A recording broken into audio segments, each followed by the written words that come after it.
bevor es losgeht, noch eine kleine Bitte an dich.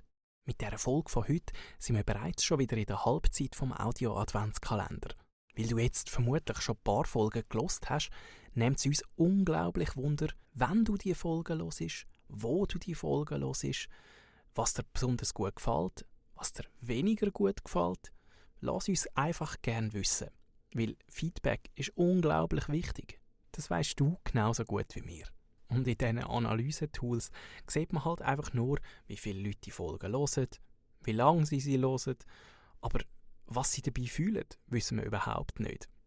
Aber genau das interessiert uns sehr, sehr fest. Schreib uns zum Beispiel gerne eine Nachricht über Instagram. Dort findest du uns mit dem Namen Spielgruppe, geschrieben Spielgruppe. Du kannst aber auch einfach die Folge auf YouTube oder Spotify kommentieren oder uns auch ein Mail machen. Das ist möglich an die Adresse spielgruppe@gmail.com. Wir freuen uns darauf, von dir zu hören. Und du hörst jetzt den ersten Teil der Geschichte «Die Waldtierfreunde vom Uetliberg». Viel Spass! Kennt ihr die Schneckenfamilie schon, die letztes Jahr die Weihnachtsbeleuchtung auf dem Uetliberg bewundern? Die Schneckentochter Chantal hat den Plan geschmiedet, weil ihr der Wiesel Winnie von der schönen Stimmung mit den farbigen Lichtli, den Häusli und den Leuten mit ihren heissen Getränken erzählt hat. Daraufhin ist sie dann mit ihrer Mami, der Jeanette, und dem Papi, dem Stefan, schon im Oktober los, dass sie pünktlich oben auf dem Uetliberg angekommen sind. Sie haben auf dem Weg dann noch das Eichhörnli, den Luchs und den Has angetroffen, wo sie auf ihrer Reise unterstützt haben.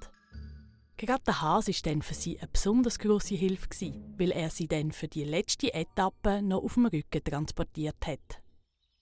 Im nächsten Jahr hat sich eine schöne Freundschaft zwischen den Schnecken, dem Eichhörnli Aisha, Luchs Louis und dem Has Harry entwickelt. Chantal ist immer noch hell begeistert von ihrem letztjährigen Erlebnis und so kann sie es nicht lassen, im Eichhörnli Aisha und im Luchs Louis immer wieder von der Weihnachtsbeleuchtung zu erzählen. Der Harry ist diesbezüglich ja schon ein alter Has. Er kennt die Beleuchtung schon lange. Er muss darum immer wieder schmunzeln, wenn er der Chantal ihre Begeisterung hört.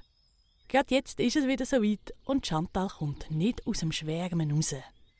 Es glänzt in allen Farben, aber die goldigen Lichter gefallen mir am besten. Es funkelt und glänzt, so etwas ist magisch. Also ich kenne die Weihnachtsbeleuchtung ja eigentlich auch schon. Einfach halt nur von meinem Baum oben runter. Probiert sich die Aisha immer wieder rauszuschwätzen. Ja, ich weiss, aber das ist nicht das Gleiche, glaub mir's. Antwortet Chantal und vertreibt ihre Fühler. Die Argumentation hat sie jetzt schon zum 3. Mal gehört.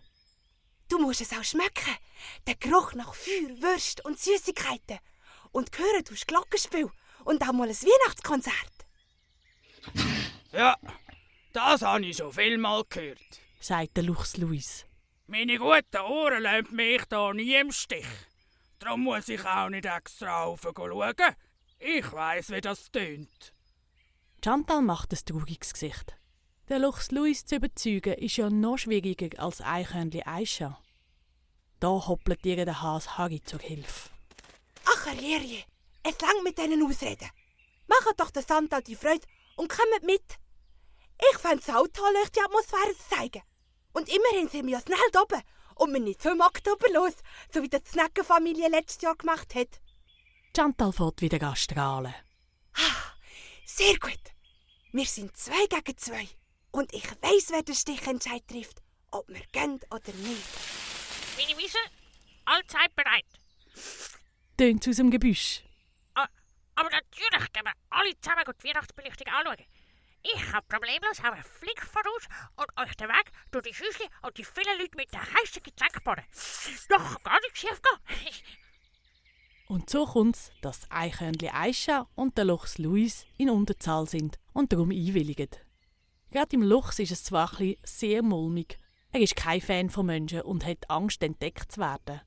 Das könnte dann zu einem unschönen Ausflug werden. Aber gut, er will schliesslich auch nichts verpassen. Und seinen neuen Freunden scheint der Ausflug ja wirklich wichtig zu sein. Und so planen sie, dass es am 13. Dezember so weit sein soll und sie sich alle zusammen, Chantal natürlich wieder auf dem Rücken vom Has Harry, auf den Weg machen, um auf dem Uetliberg die Weihnachtsbeleuchtung anzuschauen. Was sie dort oben erleben und ob sie von den Menschen entdeckt werden, das erfahren ihr morgen im zweiten Teil dieser Geschichte.